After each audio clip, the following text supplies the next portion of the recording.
Hello guys, for today's video ngayon magpapalitan naman tayo ng langis ng Ford EcoSport. Ito yung sasakyan guys. Dito tayo sa ilalim. Kasi drain natin yung lumang langis. Yung lalim niya guys. Ito yung makina at saka ito yung gear.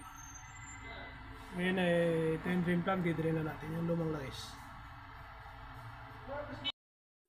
Ngayon guys, bubuksan, tatanggalin natin itong drain plug niya kasi drain na natin yung lumang langis. Sobrang na lang.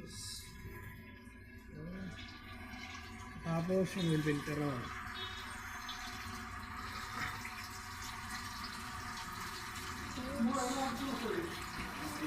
Papalitan natin ng bagong wheel filter.